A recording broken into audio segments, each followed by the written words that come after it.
ലിസ്റ്റാ madam. Electric Muhammad എന്ന് വിളിക്കുന്ന ഹംസ മുഹമ്മദ്. നമസ്കാരം മാഡം. തോരപ്പൻ ബാസ്റ്റൻ എന്ന് വിളിക്കുന്ന സെബാസ്റ്റ്യൻ. നമസ്കാരം മാഡം. ടൈഗർ എന്ന് വിളിക്കുന്ന ശ്രീനിവാസൻ. നമസ്കാരം മാഡം. എന്നെ കൊണ്ട് ഒരു ശല്യം ഉണ്ടാവില്ല മാഡം. കോയ. നമസ്കാരം. കരുമാടി. നമസ്കാരം. രവി. നമസ്കാരം മാഡം. മിന്നൽ എന്ന് വിളിക്കുന്ന വാസു. ഞാൻ ആരാന്നറിയോ? എന്റെ ചേട്ടൻ ആരാന്നറിയോ? രാഷ്ട്രീയത്തിന്റെ നെടുചൂടാ മന്നനാ. വരുന്ന ഇലക്ഷനിൽ ഞാൻ കൗൺസിലറാ. ഒരുപാട് തുള്ളിയാലുണ്ടല്ലോ, നിന്നെ നശിപ്പിക്കും ഞാൻ.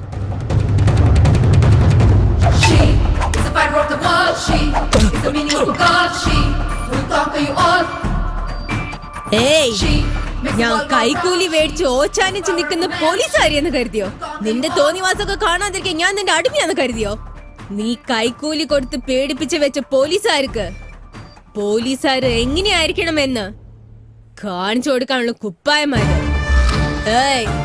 നീ ആർക്ക് വേണമെങ്കിലും അനിയനോ ചേട്ടനായിക്കോ, പക്ഷെ എന്റെ മുന്നിൽ നീ വെറും ഒരു ക്രിമിനൽ, പക്ക ഗുണ്ടാ ലിസ്റ്റിലുള്ളവൻ. അത് നീ മനസ്സിലാക്കിക്കോ. നിന്റെ അഹങ്കാരം എന്റെ അടുത്ത് വില പോകില്ല, സൂക്ഷിച്ചോ. നിയമത്തിന്റെ മുന്നിൽ നീയൊക്കെ എന്നും അക്യൂസ്ഡാ. നിന്നെ പോലെ അഹങ്കാരികളായ ഗുണ്ടകളെ നിലയ്ക്ക് നിർത്താൻ എനിക്കറിയാം. ഇതിനു മുൻപ് നിങ്ങൾ എന്തായിരുന്നെന്ന് എനിക്കറിയണ്ട, പക്ഷെ ഇനി മുതൽ എല്ലാം എന്റെ കൺട്രോളിലായിരിക്കും. അങ്ങനെ അല്ലാത്ത പക്ഷം നിന്നെയൊക്കെ പൊക്കിയെടുത്ത് ചുരുട്ടിക്കൂട്ടി ജയിലിൽ കൊണ്ടിട്ട് വയർ നിറച്ച് ബിരിയാണി വാങ്ങി തരുമെന്ന് ഓർക്കണ്ട ഈ കാഞ്ചന. എന്റെ രീതി ആദ്യം വാർണിംഗ്.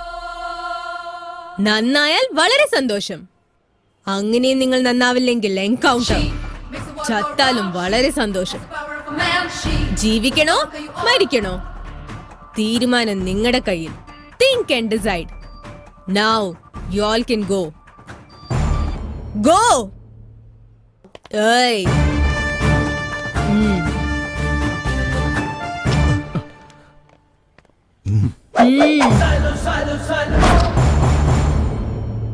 കാക്കി വസ്ത്രം ധരിച്ചവർക്ക് കടമയായിരിക്കണം ദൈവം, സ്റ്റേഷനായിരിക്കണം അമ്പലം, ജനങ്ങൾക്ക് ചെയ്യുന്ന സേവയായിരിക്കണം പൂജ. ലോ ആൻഡ് ഓർഡർ ആണ് പ്രസാദം എന്ന് കരുതുന്നവളാണ് ഞാൻ. എന്റെ കൊലീഗ്സ് എല്ലാവരും എന്നെ പോലെ തന്നെ ആവണമെന്ന് ഞാൻ ആഗ്രഹിക്കുന്നു. ഇതിനു മുൻപ് വരെ നിങ്ങളെല്ലാരും എങ്ങനെയായിരുന്നെന്ന് ഞാൻ ചോദിക്കുന്നില്ല, പക്ഷേ ഇനി മുതൽ എങ്ങനെയാവണമെന്ന് ഞാൻ പറയും. അണ്ടർസ്റ്റാൻഡ്? Yes madam.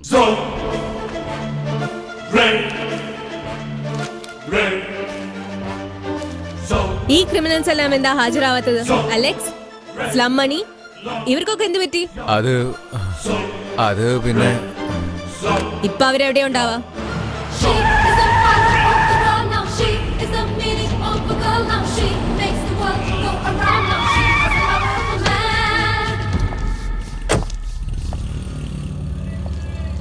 അതെ, ഇവിടെ സ്ലം മണിയുടെ വീട് ഏതാണ്?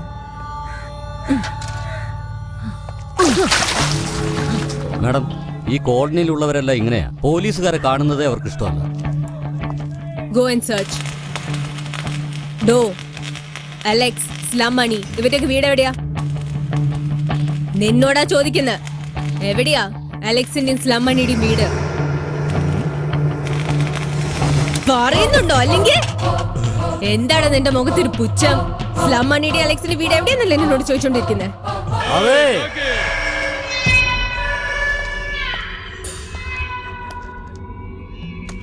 ഞാനടി മണി, സ്ലം മണി. നിനക്ക് എന്തോന്നാ വേണ്ടേ?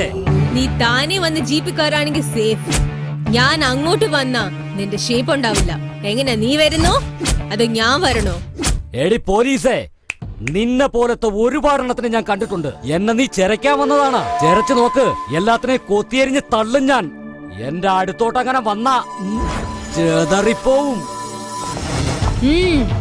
കൊള്ളാലോ.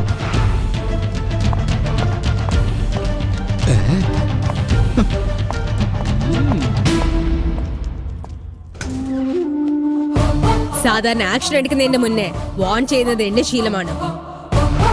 എണീറ്റ് വാടാ. നീ ആരോടാ സംസാരിക്കുന്നറിയോ?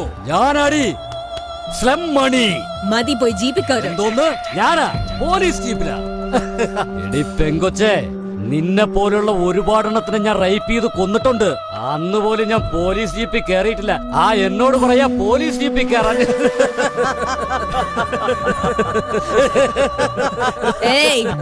പോയി ജീപ്പിൽ കയറ്. കേറിയില്ലെങ്കിൽ നീ എന്തോന്ന് ചെയ്യൂടി? കേരളത്തിന്റെ ജീപ്പിലേക്ക്. എടി കൊച്ചേ, നിനക്ക് ജീവനോടെ വീട്ടിലെത്തണമെന്ന് ആഗ്രഹമില്ലടി? എന്താണ് ഇവിടെ കിടന്ന് ചെലക്കുന്നേ? അൽത്താഫ്, ആ ദൈവം ജീവൻ തരും.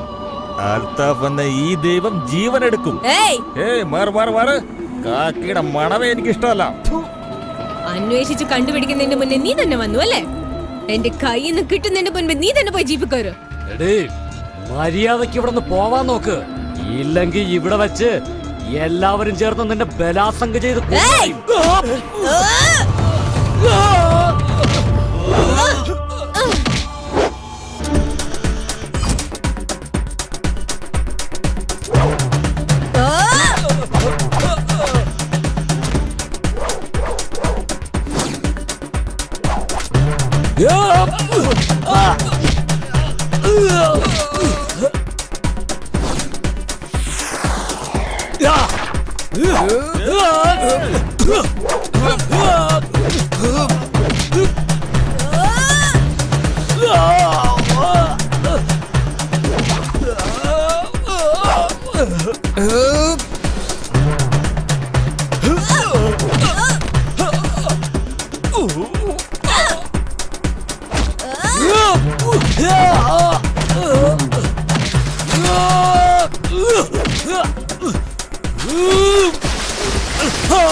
മാഡം, ഇവ മരിച്ചു.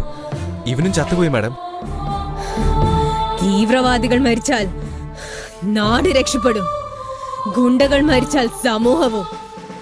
ഇവന്മാരെ അറസ്റ്റ് ചെയ്തിട്ട് എന്ത് കാര്യം? അതേ സാക്ഷി, അതേ ലോയേഴ്സ്, അതേ കോടതി. ഇവരെ മോചിപ്പിക്കും. വീണ്ടും ഇവിടെ വന്ന അക്രമങ്ങൾ തുടങ്ങും. അതേ പോലീസ്, അതേ കോടതി ഇവരെ രക്ഷപ്പെടുത്തും. ഇവന്മാരെ കൈയോടെ കൊന്നു കളയണം.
നീ എന്താ വിചാരിച്ചു വെച്ചിരിക്കുന്നേ? ഇപ്പോഴല്ലേ ഡ്യൂട്ടിയിൽ ജോയിൻ ചെയ്തുള്ളൂ, അപ്പോഴേക്ക് 2 എൻകൗണ്ടറോ? നീ എന്താ പോലീസ് ഓഫീസറാണോ അതോ പ്രൊഫഷണൽ കില്ലറോ? സോറി സർ, ഞാൻ കൊന്നത് നാടിനു വേണ്ടി പോരാടിയ പോരാളികളെയല്ല, ഗുണ്ടായിസം നടത്തുന്ന ക്രിമിനൽസിനെയാണ്.